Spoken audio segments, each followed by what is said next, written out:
Greetings, I'm Keith Klein, the host of the VentureFizz podcast, where I interview the most fascinating people in the tech scene. This is episode 370, and today's guests are Toshit Panigrahi, co-founder and CEO, and Olivia Joslin, co-founder and COO of TollBit. There are going to be so many amazing benefits and advancements that are a result of the platform shift to AI. However, in this new world, many industries will need to go through radical transformation, and the publishing industry is right in that mix. We've even seen some of these issues with VentureFizz, of course at a much smaller scale as compared to major publishers. For example, if you're searching for information about some startups in Boston, it's possible that the results will include content from VentureFizz in Google Gemini's results. While in one regard, it is great that Google views us as an authority on the topic, it does, however, eliminate the need for the consumer to come to our site because they likely have their question answered. It's really not a major problem for us because of our business model, but it is certainly a major problem for publishers who count on page views for ad revenue. Enter TollBit, a two-sided marketplace for AI companies and publishers started by two alumni of Toast. The platform seeks to address the new economics of content creation in the AI era by reducing the legal uncertainties of scraping and protecting the health of the entire content ecosystem. The company recently announced a $24 million Series A round of funding in October of last year, which comes shortly after raising a $7 million seed round of funding in the same year. In this episode of our podcast, we cover lots of great topics, like a deep discussion about AI in the media industry, Olivia and Toshit's background and professional journey, what led them down the path of starting TollBit and how their platform works, plus their business model, funding and pitch advice, why advisors are really important for your startup, and so much more. And now a brief word from our podcast sponsor, Silicon Valley Bank. I'm excited to share that this podcast is brought to you by one of the strongest longtime supporters of the local startup ecosystem, that being Silicon Valley Bank, a division of First Citizens Bank. SVB serves innovative tech, healthcare, and life sciences companies, including 60% of CNBC's Disruptor 50 list, 72% of Forbes Cloud 100 list, and 48% of Forbes AI 50 list companies. With more than 1,500 bankers and relationship advisors and $42 billion in loans through Q2 2024, SVB delivers the right people, service, and resources to support your entire financial journey. Learn more at svb.com. All right, without further ado, here's my interview with Toshit and Olivia. TollBit's one of these companies that when I heard what you guys were building the first time, I was just like, well, that's a no-brainer. So, just running VentureFizz, we're not a traditional media company, but we create a lot of content. And I think it's cool that Gemini and Google Search will start pulling our content in to answer a question. But there's also a business side of VentureFizz that is also relevant. So what you guys are building is obviously super meaningful. To talk about the industry and what's happening, specifically media, I wanted to talk to the two of you about that. So let's talk about how the world is changing as it relates to AI, and specific to media and other related industries. Absolutely. So I think one of the trends obviously going on right now with AI and media is, it's helping to speed up the creation of media content, as well as like making it so much more accessible for us to consume it. AI can go out and read 30 articles in the time that it takes us to read a sentence. And we can get bored and move on really quickly, but AI can do a lot more comprehensive research for us and summarization. And so I think what's really exciting is the unlock it gives us in terms of being able to consume a lot more content and data to get the answers that we need more quickly. So that's one trend that Toshit and I are super excited about, that we think is going to basically, help explode the consumption of data and content given the usage of AI. Yeah, there's of course the scarier side of it too, right? The scarier side being, there is a big threat to disruption as well, right? People might not have to go to websites to get that same information. So it's this interesting and there's this dichotomy of like the amount of content that can be consumed goes up, but also the mode of consumption is going to change. It's interesting to see both sides play out. Well, your investor, Lightspeed, had on their post, the web scraping market is expected to grow from $2.8 billion in 2021 to $25 billion in 2028. Bots are just under half of all internet traffic. from 38% 5 years ago, and bot traffic will outmatch humans. So I just see that. I was like, wow, there's a lot going on out there. Like the web scraping market. This is I think it's so interesting when we think about it from an angle of web scraping, because one of the things that we talk about when we're fundraising is we take certainly like web scraping is something that we take for granted, right? Web scraping has happened since the beginning of the internet, right? We think everyone web scrapes, but if you look at who was web scraping, right? It was the domain of select, say, white collar professional. You have to be a data scientist, you need to be a computer scientist or a BI person, perhaps, right? And I think with the advent of GPT tech, what has ended up happening is anyone can go web scrape. Anyone can go to, and I think 2024 was a year, I think folks really started to realize this, right? You could go to Perplexity, you could go to u.com, you could take your pick of which GPT application you wanted to go to. It could go out and synthesize those answers for you. So the number of people who could web scrape suddenly exploded. And I think that was something that not a lot of people had realized. All right. Well, we're going to talk more about what you guys are up to and how you're, overcoming some of these trends. So, but let's talk about your background. So, Olivia, where'd you grow up? What were you like as a child? Yeah, great question. I grew up actually living all over the south of the U.S., Florida, South Carolina, Baltimore. My parents are both originally from New York, but we moved a lot growing up. My dad was actually an entrepreneur and started and sold a number of healthcare companies when I was a child. So went to about 8 different schools, learned a lot about, making and remaking friends over and over again. And being in new environments, which was a challenge for sure, but ultimately an environment that I really loved. And definitely had a passion for science research. That was a core theme of growing up. Did international science fair, always was very hypothesis and experimental. And I think that really carries into entrepreneurship. It's just a constant list of things you're trying out to prove or disprove, and you're following the data and instincts and trying to figure out what works and what doesn't. And Toshit actually also has a similar background with a lot of moving. I'll let him talk about that. Yeah, actually, I don't know why moving seems to be a common thread. So let's see, I was born in India, moved around quite a bit. So we moved around with my, wherever my dad went. So went from India to Dubai, to Sunnyvale, California, to Denver, Colorado, and ultimately ended up in Nashville, New Hampshire. That's how, I ended up in New England, ended up going to Boston University. And then when I was at BU, I ended up working, I got intro to the founders of this pokey little company called Toast. And at that time, it was literally just 30 people. And boxes just everywhere in the office, right? I had joined, I think right after me was when at Chris Comparato, their soon-to-be CEO, had joined at that time, and we both sort of built our desk together. And so, yeah, that's how I ended up in the New England and Boston area. That's awesome. Yeah, I was probably in the Toast office shortly after that. They were an early customer of VentureFizz who were helping them scale up. So Olivia, so you started a company in college, right? Yes, I did. It was a funny focused social media app. Started it with some friends and really just got my feet wet in terms of entrepreneurship, and I got the bug. And clearly it hasn't left me yet. So what was it? Yeah, so it was basically a funny focused social media app. This was before Snapchat really had taken off, and I had seen a lot of trends with my friends pulling up their laptops, cropping photos and putting funny memes out there into group chats, which I thought was hysterical and way more lighthearted and less pressure than Instagram or Facebook. And I thought it was something that folks would want to be able to do on the go. So worked with some of my friends who were studying computer science to develop an app. It really took off in the Northeast with high school boys for whatever reason, although I went to a women's college, Wellesley. That's the demographic it seemed to be resonating with.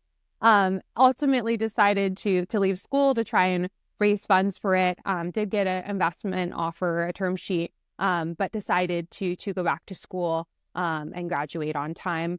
My mother really pressured me into that one. So, but I promised I would go back and start a tech company one day. And I just wanted to learn from really great founders who had done it first. And so that's how I ended up at Toast ultimately after graduation as well.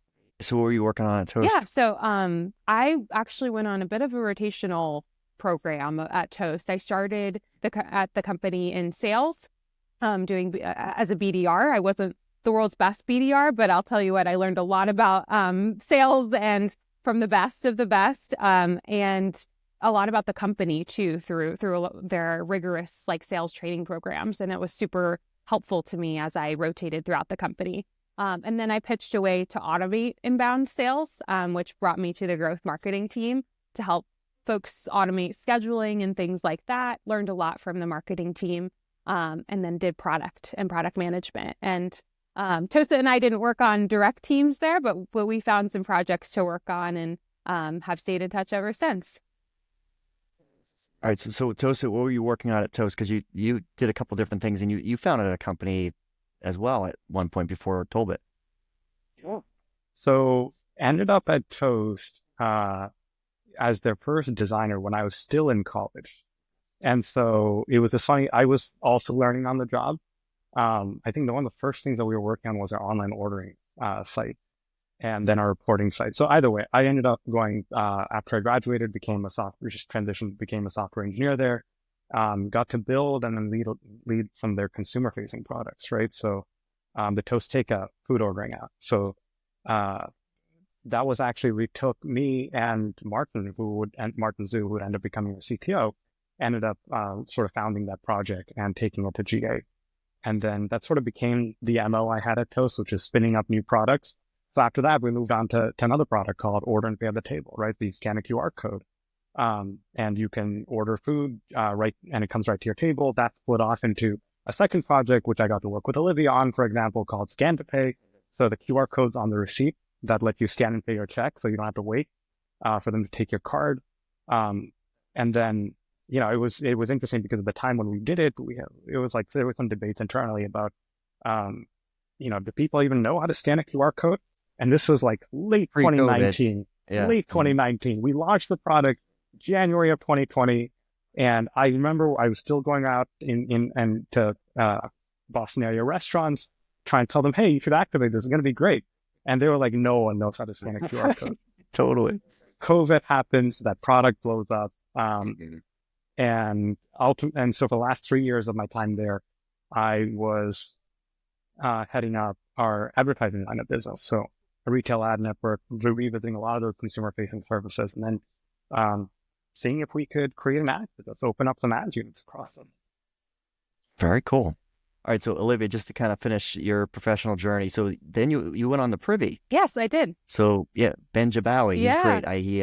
He was a guest on my podcast. I've known him for a long, long time. He's amazing. Yeah, he's awesome. Yeah, so I went over to Privy. I had the opportunity to work in a PM role there and help take their SMS product from 0 to 1.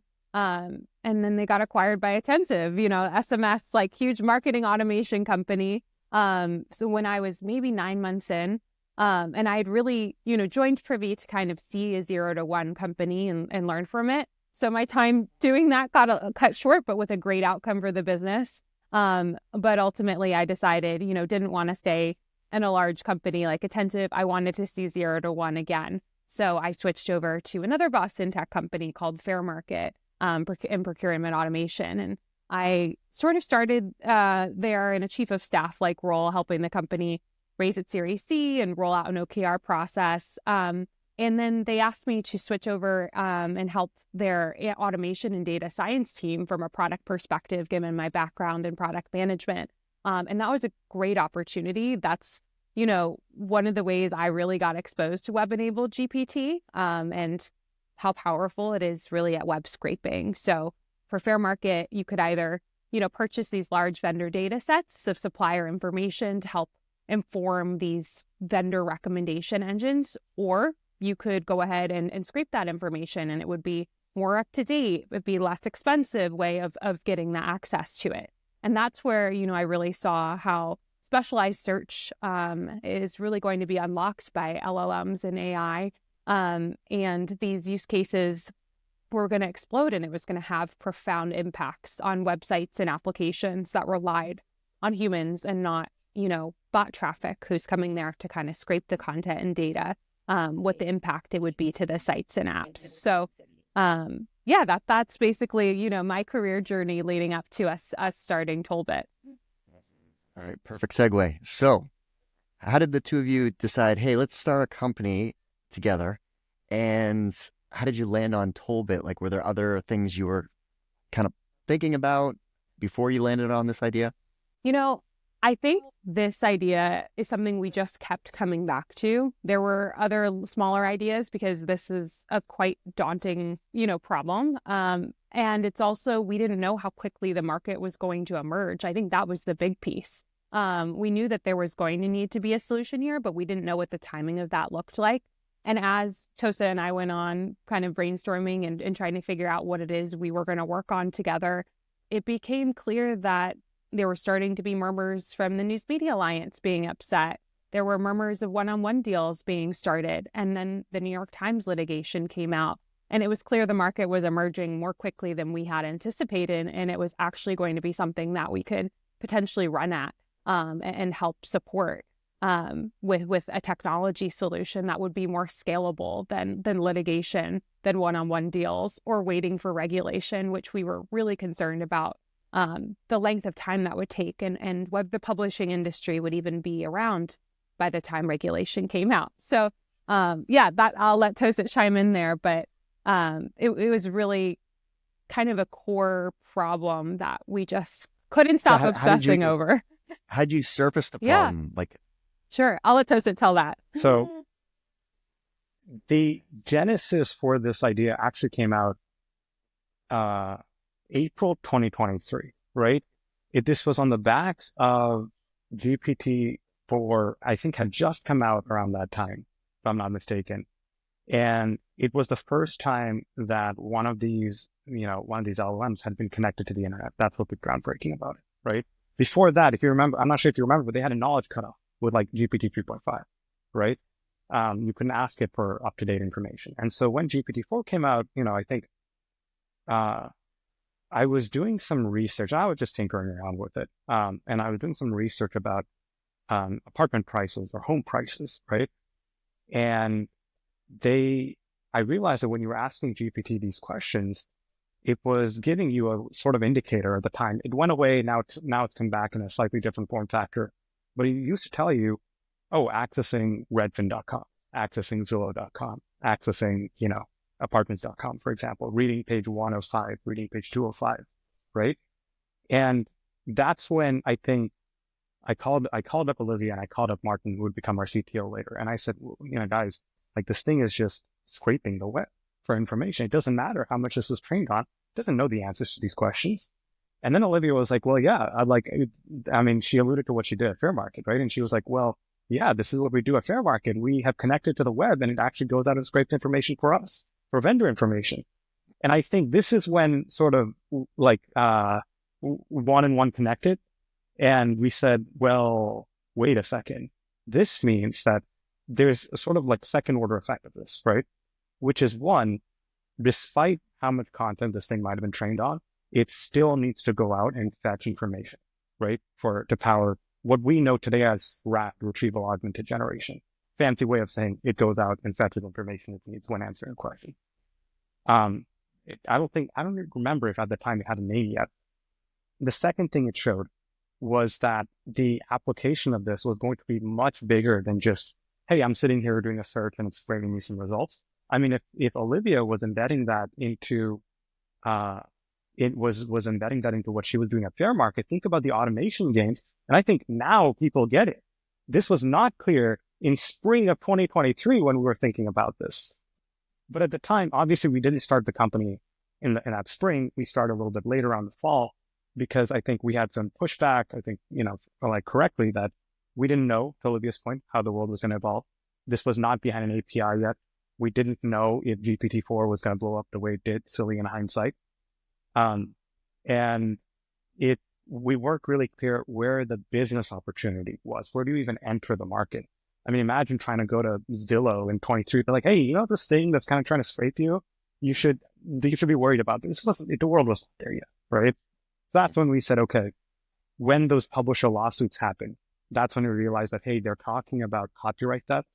They're talking about IP infringement, but it's actually a monetization issue. And this is the same problem. So that's where we said we start with publishers. I hope you are enjoying this interview. Just a brief word from our sponsor. As a longtime champion in the local startup ecosystem, Silicon Valley Bank supports innovative companies with the solutions and financing they need through every stage of growth. With more than 1,500 bankers and relationship advisors and $42 billion in loans through Q2 2024, SVB delivers the right people, service, and resources to support your entire financial journey. Learn more at svb.com.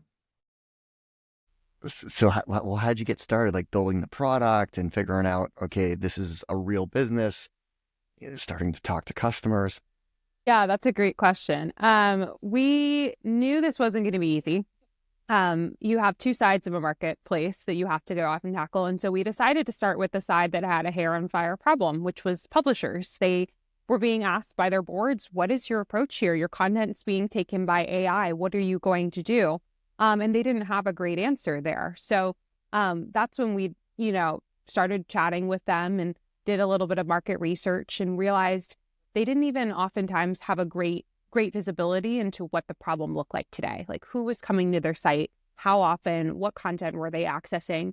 And so that's where we decided to start with our analytics product, TollBit Analytics, which gives them visibility into all of those things and really the problem itself. We give that away to publishers for free because we think, them monitoring this problem and who they should be speaking with on the AI side and making those decisions is super important. And so that's where we really got started in talking to publishers and bringing visibility to the problem for the industry.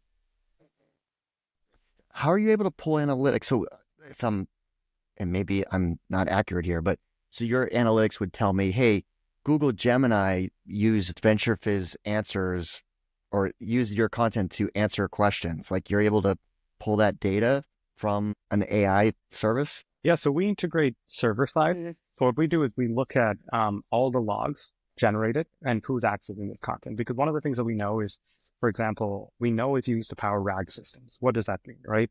That means that it's not a one-time access, right? And that is one of the things that we had bet TollBit on, that you need continued access to this content, right? Because regardless of what you're trained on, you don't know what happened the next day. You have to go and fetch it.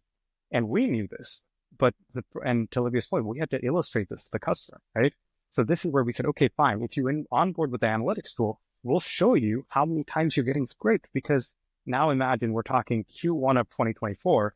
Every media executive we were talking to was saying, well, I'm going to go file a lawsuit and, my content's been taken for training and I want to get payment for that, right? And we said, okay, well, do what you need to do, right? But did you know you're getting scraped tens of thousands of times a day, right? And they didn't know this. And that's what TollBit Analytics helped, right? So we could look at that traffic, not necessarily Gemini, but I think Google doesn't necessarily differentiate its AI crawlers from its search crawlers, but certainly the other platforms, right? The emerging players, the U.coms, the Perplexities, and the Anthropics, and the OpenAI certainly did do that. And we know that they're only doing it to power their RAG system, not because they're a search engine necessarily. Yeah. And what Tosa is touching on here is really important, which is, back then publishers were really focused on training and litigation around training. They didn't realize that there was this reoccurring access that was going on. And, training is really just something research scientists, they need access to that data once. But retrieval augmented generation is that continued access. So that's where we looked at this and we said, training is really a one-time check for publishers and their businesses, but RAG presents the opportunity for us to have a reoccurring revenue model for the industry where an AI company is charged every time they're using a piece of content or data in an output or response. And so that's where we decided to really double down and focus. So once you showed these customers the analytics of how much they were being scraped, then it became obvious to them, like, oh, okay, this is something where, and like the whole model of what you guys built, I'm sure there was a lot of education of, hey, this is a revenue opportunity for you. a pricing opportunity here versus a litigation opportunity? Yeah, well, it certainly didn't happen overnight. I think the next response was, well, let's block them. Let's block them on robots.txt. And Toshit and I told folks for a while that that's really just a social contract on the agreement on the internet. It's not a, enforceable. It's not something everyone will abide by. And our analytics actually showed that to be true. When publishers, maybe about 6 months ago, there was some reporting in Reuters and Business Insider about publishers on our platform noticing that major AI companies, were, despite being blocked on robots.txt, were still accessing their content and data. And so that's when, folks began to realize that they actually need to put up active enforcement. And we released our TollBit bot paywall that actually publishers can use to redirect bots to a paywall where they actually can see that they're unauthorized to access the content and data without payment. Another question, just to educate Yes, myself, and it please. might be a stupid question. So can bots scrape content behind a paywall? Like if it's like a Business Insider where it's a paywall to access their, like can a bot still scrape behind the paywall? Depends on the exact paywall implementation. So for example, there were, if for example, a site is a soft paywall, right? How are they tracking it, right? So they're tracking it usually based on a device ID or a cookie or an IP address, for example, right? So there is web scraping software out there where they will rotate your IP address and make the user agent look like it's a human, right? So for example, if you have a soft paywall where, okay, well, every device can uniquely access three articles only before they hit a paywall, they will always make it look like they're a new device trying to hit the site, right? This is why we're seeing sort of soft paywalls go down and more hard paywalls go up, right? It depends on the implementation as well. For example, are you doing this on the client side or are you doing this on the server side, right? So, for example, there was a site, I'm not sure if it's still around, but have you heard of this site called 12foot.io? So there was a site called 12foot.io where for a while, I don't know, this person seemed to be very upset at paywalls on the internet and really wanted to just read his articles. And so he made this tool where if you take whatever paywalled article you have and then you put 12foot.io / whatever HTTPS, site that you're trying to access, it would not render the JavaScript or render the page such that the paywall didn't have time to load, so you could read the article, right? I think publishers have also gotten wise to that. That doesn't work in all cases anymore. Now they do more server-side paywalling, right? So that at the time of access, they're looking at that request and saying, are you making this request or not? Or sorry, are you a paying subscriber or not? So I think paywalls have gotten a little more sophisticated, but I think it all speaks to, it's a cat and mouse game, right? You get a little better at blocking the bots get a little better at scraping you, right?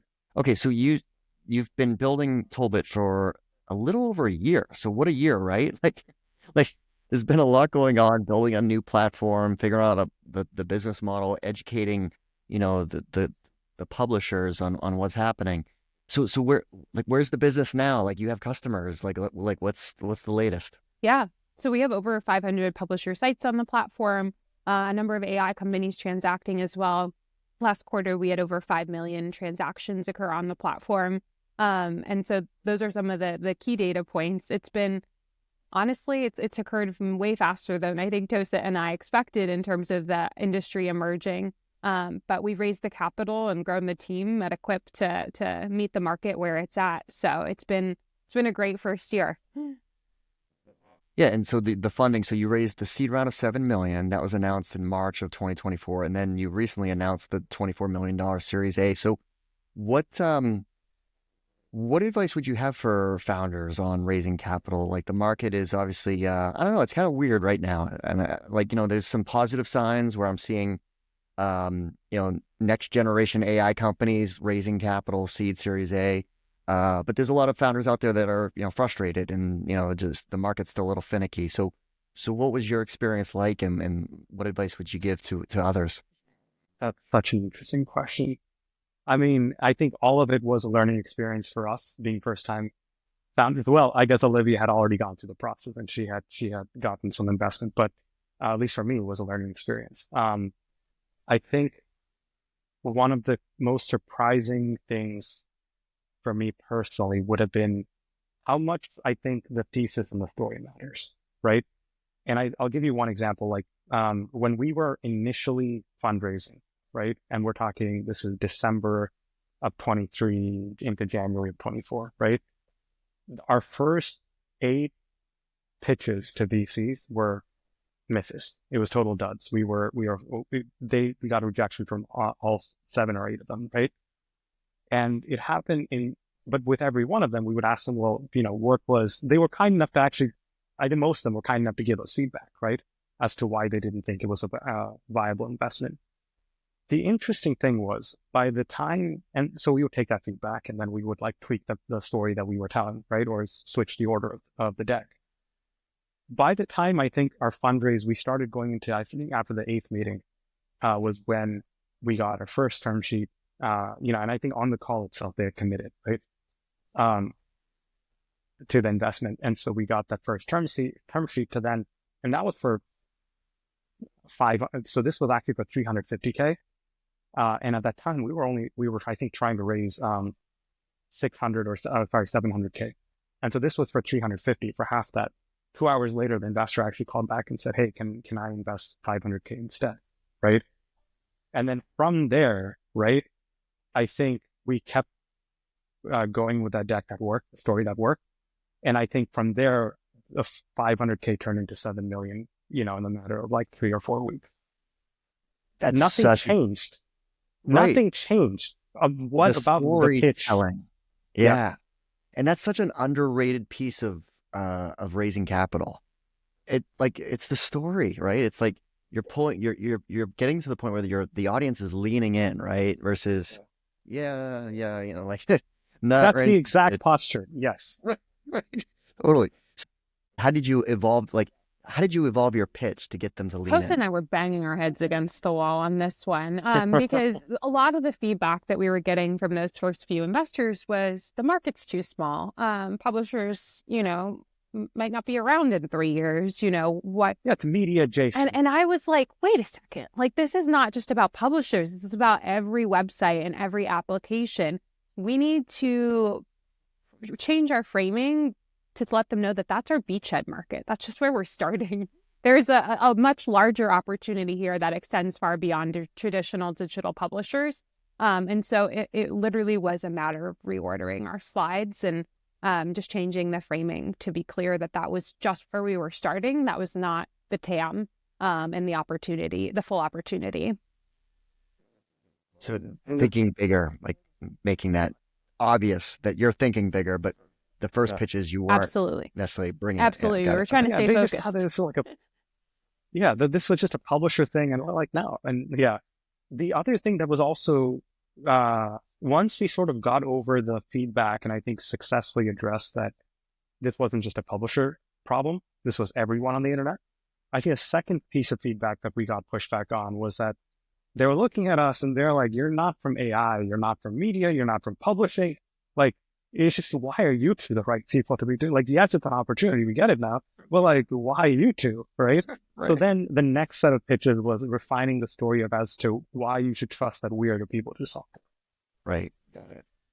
And the other piece of advice I'd give for folks, funding, don't take all the money out there, but it's to solve the big problems. From what we hear from VCs, there's not a lot of people solving big, infrastructure challenges right now. It's a lot of, the calendar tool for this. Don't be afraid to take big swings and big bets. There are great people out there who will back you if it's the right idea and you're the right person to solve it. Yeah, great advice. All right, you talked about you have 500 publishers on the platform. Amazing, right? And we're talking, this has been a very short amount of time. So what has been your go-to-market approach, and like, what's the business model? Like, so many questions. And I should probably let you answer instead of keep asking. How do the publishers determine their price for TollBit, right? For accessing their content? Yeah, great questions. So as you probably know, the media industry is very tight-knit. We had some initial incredible advisors who we brought on, who we met through actually a number of VC diligence processes, and they decided to join and support us. And they opened doors for those initial introductions. And, Tosa and I obviously had to run with closing them and running a tight sales process there. But I think our initial leads have just really compounded. A lot of what we've been able to build up to date has been based on inbound and folks reaching out to us after hearing from folks in the industry. So we're working on an outbound motion now as we continue to grow, but that's really how things have kicked off. And I'll let Toshit take away the monetization question. Yeah. And it was sort of the go-to-market was also grounded on that first initial sort of, I think, feedback that we had got, right? Like people were first hooked onto the analytics product, right? And so we had this like mantra that we keep saying, which is like TollBit helps you monitor, manage, and monetize, right? 3 things, 3 M's. And this is where we said, okay, well, you come in to onboard onto the analytics product and you see the scope of the problem, right? Then we help you manage it and block that. And the third piece then is monetize. Well, how do we put a value to this, right? How do we find a fair starting point? And I think this was sort of, this was my very brief foray into the ads business. We run the ad business at Toast, right? Advertisers think in terms of CPM rates, right? Publishers also think in terms of CPM rates, right? When you think about what is that, the revenue that you're bringing in, right? Or RPM if you have like a subscription-based model. But at the end of the day, you're thinking about those rates, and everyone knows what their rates are, right? And so this is where we said, okay, well, if you look at the deals that are being struck, it's a lot of just magic numbers. No one really knows. There's no math or science behind how anyone comes up with those numbers, right? Instead, we said, okay, well, what if we were to formalize it in a more fair way, which is if you're a publisher, you get cited and you show up in Perplexity or U.com or one of these search tools, you don't get traffic, right? Or Search GPT, for example, what did you lose? You lost a page view, right? What is the value of that page view, right? And if you lost that, then you know what your RPMs are. It gives us a basis for remuneration now. And we can say, okay, well, my one page view that you took away from me was worth $10, $3, $20, right? Depends on the sort of like how premium your publication is, if you have a paywall, et cetera, right? So it at least gives us some basis to then go back to AI companies and say, hey, so-and-so is asking this much every time you cite their articles. And the pushback we got from AI companies was, well, they're not the only article we're citing, right? We're citing 20 articles at once. What are we supposed to do? Pay 20 of them that same rate? So then now it gives us some at least dialogue to start having with folks and saying, okay, well, it seems like the price per access should go down. So one, for example, AI bot view is not worth the same as human view because AI will access much more content than humans ever will. So the pie will get bigger, but each individual access might be less than what the equivalent human access was. And now you start seeing some pricing and some sort of like, how do you fairly value an AI bot visit starting to emerge? There's other factors to this equation. We know newness is a factor, length of the content is a factor, uniqueness is a factor, how replaceable is that content? So there's other factors of this equation that are coming to light now. And what were the conversations like with the platforms, right? Like, because there's 2 parties involved here. They need access to the content. There's obviously a rate. Some are generating revenue, lots of revenue. Some maybe not. So how did those conversations go? Of the willingness to all play together? It varies. It varies based on the AI company. The long tail of applications, by and large, that are built on top of core models. We have a public announcement with Particle News, for example. They oftentimes are trying to pay for access to the content from day one. They're not willing to play litigation roulette and roll the dice on potential downstream, very expensive litigation. So those folks oftentimes will play ball, and from day one, they're not, against paying for access to the content and data. They see that as part of their cost of goods sold. On the other hand, the larger AI companies, there's a little bit of oftentimes a different approach there. But we are seeing deals get done. We are seeing that there's a huge bottleneck too in terms of them being able to get these deals done at scale. The partnerships, the BD, the legal effort, not to mention oftentimes when, there's a big brand name AI company approaching you as a publisher, you tend to stick a big price tag on your content. And that's hard for the AI company because they don't know ahead of time how much value they're going to extract from that deal and that content partnership.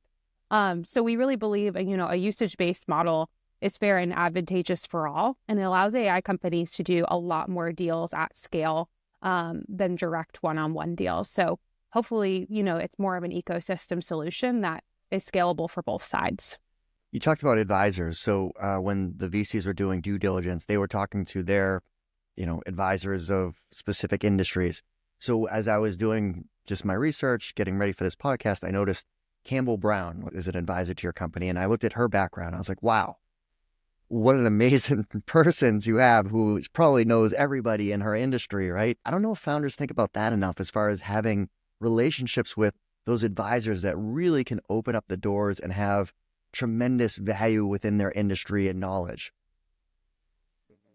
Yeah, as Toshit was saying, we are outsiders to the media industry, and we knew we needed to surround ourselves with experts who could help us learn and connect to the right folks. So that was a really important piece of our strategy. But I won't lie, some of the advisors like Campbell, we're really fortunate that they fell into our laps through VC's diligence process. And we met them through those introductions. I guess we impressed them enough that they said, how could we get involved and how can we help and support? And it's been invaluable to us to have insiders from the industry, not just from an advice perspective, but also from opening up the doors to important conversations with the highest level folks in the industry. And it's validation for your idea. If they're leaning in too, wait, you are solving the problem that we're shaking our head right now trying to figure out. Yeah, so. It absolutely made closing the round way easier when a VC goes to due diligence and the person comes back and is like, how can I work with this company? So that was wonderful. That's awesome. Well, I was excited when I was first heard of your company, and when I looked at two of your backgrounds, I'm like, wait, we have Toast alum building companies, and so, the HubSpot folks, we're starting to see some Klaviyo folks. So it's just awesome to see, companies that build something of significance to have people go off and build hopefully the next generation of significant companies and anchor companies. So kudos to the two of you and obviously the crowd at Toast. You're also getting a lot of recognition out there. You were both Forbes 30 under 30 in the media recognition bucket. This Week in Startups, you were part of their list of companies to watch as well, which I was able to watch the podcast interview you did with them, which is fantastic. I can't remember seeing a Boston company on that. So what have you learned around launching a company, the biggest lessons learned since starting TollBit? I would say there's a lot of lessons so learned. many lessons. Sorry. Oh my gosh. Every day Toshit and I are humbled, and that's, we try and stay grounded and be like, what can we test and learn from? I think one of them is, focus is key. You can't do everything well. And for us, we just kept coming back to our core hypotheses and our gut, and trying to test and learn from those things as quickly as we could. I would say that's been the most important lesson that we've learned, but there's been so many along the way. Toshit, would you add anything to that? Yeah, no, I think Keith mentioned this, but the advisors you bring along the way are super important, right? Because they will have the network or connections or insight into business, for whatever reasons you're bringing them on, right? Then for example, you will, right? And that was very important to us as outsiders in this. I think every one of our fundraising rounds has become very competitive very quickly, right? And because of that, I think there's a lot of folks who come in and they're like, oh, well, I can help you by doing this, or I can open X, Y, and Z doors, right? And I think we've gone through this enough that we can actually spot that from a mile away. I think in the moment, it all sounds very good, and you want to believe them, right? I think I would tell founders really think about the capital. There's capital out there. think about the capital that you're taking on, think about who it is that you're bringing on, because, these are the things that we think about all the time, right? For example, like when Mike McNano from Lightspeed joins the board, this is someone that we have to work with for the next 10 years, right? You have to think about this and do this. It's a short-term decision, but you have to do some long-term optimization with this as well, right? About the partners that you're bringing on board and really know why it is you're bringing those investors on board, right? Or those advisors, for example. I think that has been at least connected to the fundraising, one of the biggest things that we've had to learn. What about hiring? Obviously, team is everything too. You've been building an initial foundational team for TollBit. So what has been like the hardest positions to hire for? Oh, that's a good question. I would say, I'm curious about Toshit's perspective, but I would say the first product hire is always a big one. And given Toshit and I both have product backgrounds, that's something I think we're both particularly picky about as well. We currently have folks in the pipeline, a number of really great candidates that we're excited about. But that's certainly been a really important role that we've spent a lot of time strategizing around. Product and design, I would say. Well, those are two areas that you both have a background. Well, Olivia, you weren't a designer, but Toshit, you were. Yes. And that's such a weird role because it's you have your own style and opinion. I mean, I'll tell you, we ended up filling that designer role with a very kick-ass individual. And it was very interesting how that came about. Olivia is the sort of more organized one, and I tend to be more of the free-form, big dreamer with thoughts all over the place. And she kept on with Toshit, you need to get the job description for the designer over so we can start creating a funnel and hiring for it. I just I don't know, Olivia, I feel like I can't synthesize it. I'll know it when I see it. And sure enough, we met with, I saw his name is Janos. I saw his work. I was like, this is the person we want. He's the one person we interviewed, the one person we gave an offer to, and he's on the team. Like, you just know these things in your gut when you see him. Yeah, just, my background's recruiting, and you just hope like every search that you have that moment where you're like, yes, this is the person that, like, the no-brainer candidate that just, has all the right factors. So, all right, some quick rapid fire questions here. So 3 apps you can't live without: can't be Slack, can't be Calendar, can't be your email, because those are all necessities. So Particle news, for sure. Like I read news all the time, especially about the industry. Things change so quickly. And I love their app. So definitely would recommend them. LinkedIn, as much as I hate to say it, that's a boring one. I'll pick a more interesting one. X is like a train wreck you can't look away from. I think my more interesting one is Zillow. I just have this obsession with like old homes. And so like my guilty pleasure is just like looking at old homes across the Northeast and the US. And yeah, that's my weird one. very cool. I'm like looking now that Keith said it, I'm like looking at my phone to see what is. I would say for me would have to be Reddit, Instagram. Reddit's a good one. And does iMessage count, or WhatsApp, Messenger, iMessage, like those 3 in one bucket? All of our investors Okay, use those count. WhatsApp. So yeah, we're often on there Okay. just as much as email nowadays. Got it. Okay. All right. How about a podcast book recommendation for entrepreneurs? I love Measure What Matters by John Doerr. It's about OKRs and setting goals. And,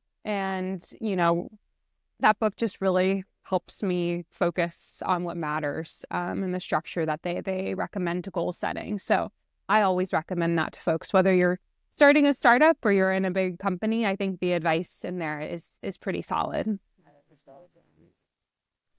I'm going to give you a very out of left field one that will make no sense. Okay. My go-to, I don't know if I could call this a podcast, but it's on YouTube, I guess. It's a broadcast. Would be the PBS Space-Time series, where it's been this one guy, and I don't know how long he's been doing it, maybe 6 years. I don't even know his name. I should know his name. but it's the same guy, and you can see him age over the course of like 6 years of just doing this one thing. And it's an insane series because I'm not a particle physicist by any means. I'm like tangentially intrigued by the nature of space and time and whatnot. But man, and I guess maybe I don't know what I was thinking because I thought, oh, it's a PBS show. It's going to be just for the general audience. They go into some really meaty details about particle physics. And I'm just sitting there and I'm like, my wife watches me watch. She's like, do you understand anything? I'm like, I'm just absorbing. I don't know what I'm absorbing, but I'm absorbing it. Does the host have a soothing voice like they do on PBS too? They do have a soothing voice, yeah. See, that's PBS the key too. FaceTime. It calms you and you're just like, Yeah. I have to say, I'm surprised your answer wasn't car talk there, Toshit. Car talk. So I was commuting back and forth between, and then sometimes Olivia would be there with me, but we would commute back and forth from New York to Boston. And yeah, we would just put car talk on, and that would be what we would, like 3 hours would go by. We would just listen to one episode after another. what do you do for fun outside of work if you have time? Not much time nowadays, but I do love cooking. I try to do that when possible. It helps like break up my day with a little bit of creativity. So really enjoy that. I recently adopted a Boston Terrier.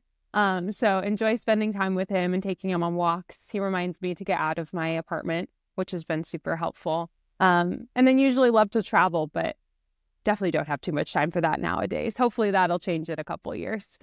For me, I think I like to drive, which was more possible in Boston than it was over in New York. I think I don't have a dog, but my meditation is more going out, walking, and also eating. I don't like to cook. I'm a very stressful person in the kitchen. But yeah, I love to eat.